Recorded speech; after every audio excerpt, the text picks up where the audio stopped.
Welcome back to World Crisis Radio. Our year-ender here, December 31st, 2010. So just reviewing the financial crash history, the unfolding of the breakdown crisis, 2008, 2009, 2010.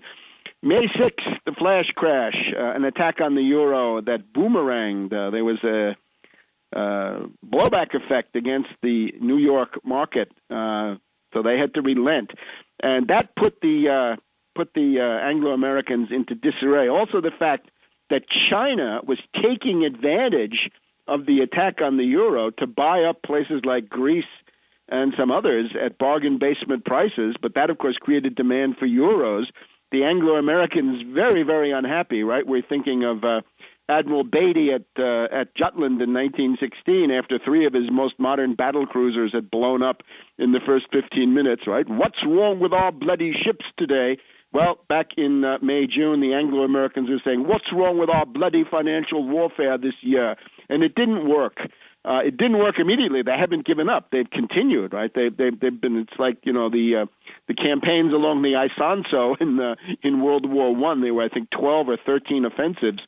The Anglo-Americans keep pounding away at the euro, but it didn't work in the sense that they had planned, which was a panic flight out of the euro in May and June, meaning that central banks all over the world would panic dump whatever euros they had, and the dollar would be the beneficiary, break up the euro, and go in there and then cannibalize what was left. That did not happen. So it took a month or two for things to settle down after that. But by July, you had the dollar getting weaker and the euro getting stronger again. And this created problems of its own, meaning that as the dollar goes down, the Chinese renminbi, the Chinese people's dollar, the yuan, also goes down, and that means Chinese exports become cheaper and cheaper, undercutting everybody else, undercutting South Korea and Malaysia and Thailand and everybody, Brazil, on the world market. So this then began to create a backlash. And the backlash emerged at the IMF meeting in November, where we had the Brazilian finance minister mocking Helicopter Ben, saying, throwing dollar bills out of a helicopter is not an acceptable strategy. And you had a tendency then in November for at least limited measures of economic self-defense, limited forms of exchange controls and capital controls coming on in. We should also remember that back in May, after the flash crash, Finance Minister Stoiber of Germany had taken the lead in banning naked credit default swaps on German government bonds denominated in euros and also other euro government-denominated bonds, and had been followed to some extent by South Korea at the same time. Some restrictions on derivatives in South Korea back in May to June. Now, Geithner had, of course, freaked out about that, but Stoiber was hanging tough. So those have generally stood, but they have not been followed by the rest of Europe. Europe has failed in general, and this is the tragedy of the euro, that the European Union has failed to do anything systematic to fight speculation, to ban credit default swaps, to impose a Tobin tax on other derivatives, probably to ban collateralized debt obligations as well, to completely ban all short sales, in particular naked shorts, and so forth. Not done, and that's why the crisis still goes on. And indeed, that's what happened. By October, November, it was clear that Ireland was the next candidate after Greece. Greece had gotten about a $100 billion bailout in May, June. European Union had created a $1 trillion fund back in June. Ireland then became the second country to succumb. In October, they had to take a bailout. They also had to come under International Monetary Fund conditionality. You give up your own sovereignty, you become a vassal and an occupied country of the international bankers through the IMF. There are no success stories for the IMF. Once you're under this, you're going to be in a worse and worse crisis.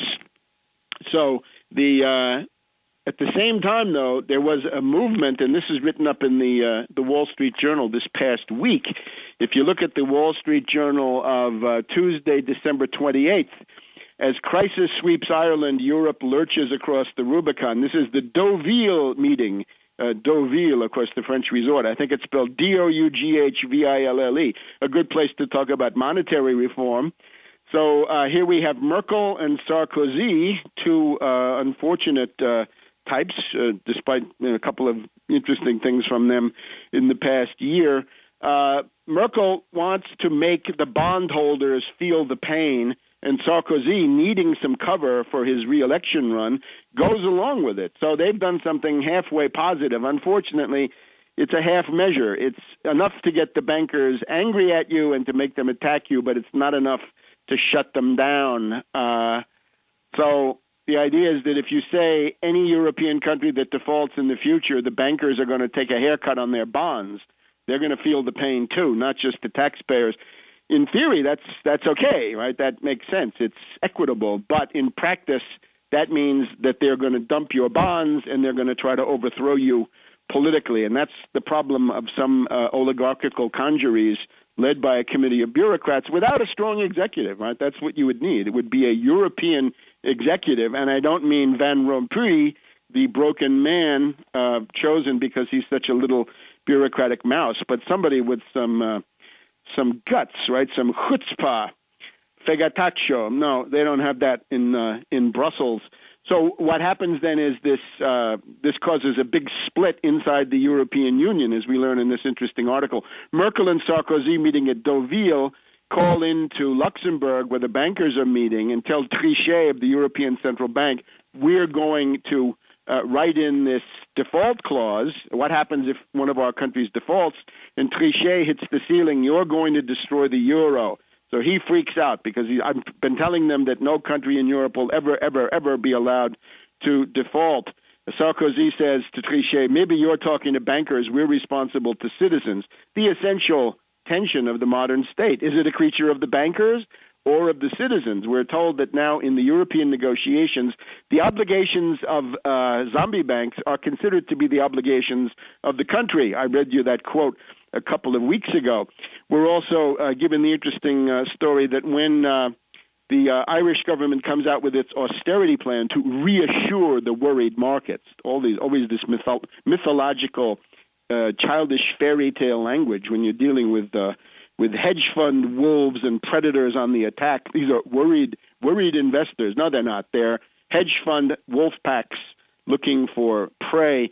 When Lenihan, the incompetent Irish finance minister, gets on the conference call with hundreds of investors to try to tout his austerity plan, he's drowned out by a deluge of catcalls and derision, people heckling him and shouting, "Short Ireland, short Ireland, short Ireland." Well, you short the modern state, boys, and you should get it in the chops, meaning there should be a short squeeze on you, a Tobin tax on you, an antitrust investigation on you, and other things to reassert normal civilization and legality. But, of course, not in the European Union. Therefore, this goes on.